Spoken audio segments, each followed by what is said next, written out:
Good day mga ka-soil mate. We are here at the backyard. So, it's August 6, Papa? August 6. And we found some seedlings available from our strawberry plant. So, here, this is the seedling you can make because it started to come out, and there you find the bee sucking nectar from the strawberry flowers. Okay, so those seedlings I put it here. So I got 3 seedlings of strawberries from my strawberry patch. See? So ang daming bee. Ang dami daw bee, sabi ng apo ko. Where's the bee? Kaya mo, it's okay. They're just, they don't go So as long as to you. they They're friendly bee. Don't worry, Lane. you know, bee. So ito, yan, Don't nakagawa just, ako you know ng why? 3. So maglagawa pa ako why? ng, kasi Because meron if pang they will still 3 die, seedlings. You know why? Gagawa pa ako Because ng another they think 3. that they go to So ganyan continue magparami to- ng when it strawberries. cut from the So body, they will you die. buy strawberries at What you'll be $2.99 per afraid of is seedling. the wasp. Once You know they what? The grow wasp. into a big Like a plant, bee, but it will sting you. you can if they are, I think this one is our mother strawberry, parang yun, kasi binili ko to as seedling 3 years ago. Hindi siya namamatay, no? Tataka ko, of all the strawberries I bought, ito yung British BC strawberries, ito yung variety, napaka sweet nito.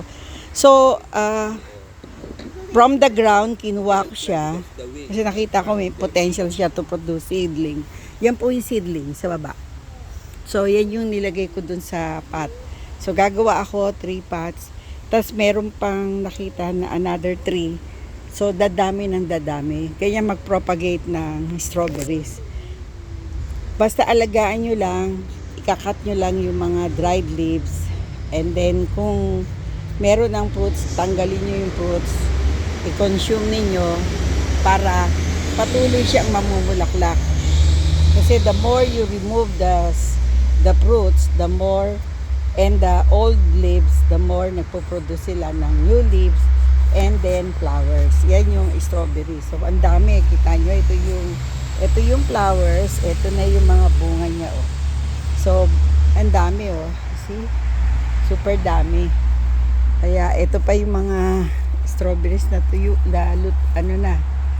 ready for pick up na maya-maya. Small sila pero napaka-sweet. Kasi kung hintay mo siyang, baka maunahan ka ng ibon pag hinintay mo siyang lumaki. So pwede na naman.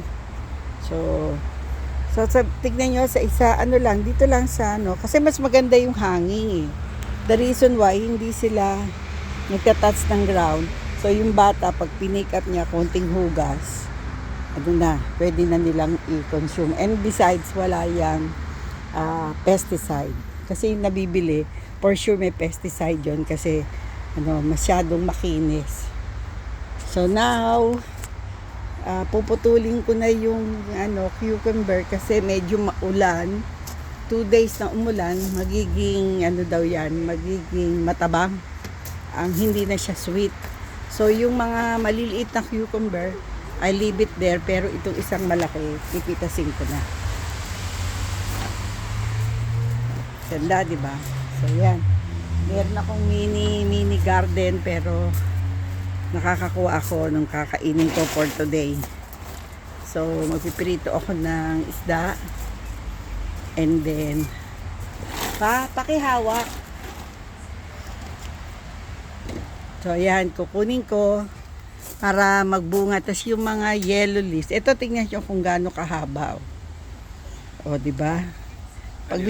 Kukunin ko na ito pipino habang kinukuha ko. Ganyan. Yan ha. Sige. Yan. Tingnan nyo kung gaano kalaki, oh. Kasi meron pa siyang konting, flowers. Actually, lalaki pa yan, pero kukunin ko na para matikman na namin. So, ito po yung bunga namin. Pipino. The first pepino we got. So marami pa siya. Meron pa dito. Pero itong mga lisa, pabawasan ko. Meron pa doon sa taas. Ang dami pa. Ilan pa yun? 3, 4, 5 pa. So, mga everyday makakakuha ka siguro. Every other day makakakuha ka. Laki, di ba? Ang bango. Bango. Okay, thank you. Sige na. Sige, teka na. Hawakan mo muna. Okay. So, yan po ang ating fruits for today. So, harvest for today. So, nakita nyo, meron akong nilagay. Ano ba itong yellow?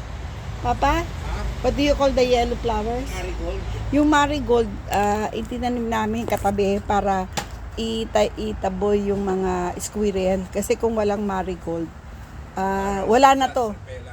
Kasi para siyang repellent. Ayaw nila. Oh, oy. Here. Hindi na tulog sa kwarto namin sa baba. Okay. Kakain lang ako sa kami. Okay. So, yan. So, isa lang alaga ko ngayon. Yan. Tatanggalin ko na yung mga, tinatanggal ko na, pinuprune ko na kasi, no need kasi, naging yellow na yung mga leaves eh. So, mas maganda siguro bawasan mo. Para ang focus nila, yung fruits lang. Tulad nito, so pa-focus nila yung fruits na. Yan pa yung isa pa. Oh. Siguro mga 2 days from now, pwede ko na yan i-harvest. So, meron pa doon. Meron pang mga So, nagtatanggal ako ng mga yellow leaves para hindi magandang tignan kasi parang namamatay. So, yan. Tapos, ibabaon ko yan sa lupa. Ayan po yung marigold. Yan. Kahit dalawa lang yan, ang amoy niyan matindi. So, folks, that's all for today. Meron din akong tomatoes. Ayan. Yun ang mga tomatoes ko. Isa pa lang. Hindi pala sila sabay-sabay nahihinog. Itong variety nito. Maliliit siya pero mukhang matamis at malutong. Siguro dapat lagyan ko to ng lalagay ko to ng baking soda. Nakita ko dun sa TikTok, nilalagyan nila ng baking soda. Yung plum din lalagyan ko ng baking soda. Sabi nila mas matamis at saka medyo libre sa peste pagka may baking soda. So hindi lang siya panlinis, pang pang fertilizer at pesticide. So ito yung kahapon na tuyong halaman. So yung isang coleus buhay, no? The rest patay. And then so nilagyan namin siya ng chicken and hen para hindi siya bakante. So ito yung roses ko.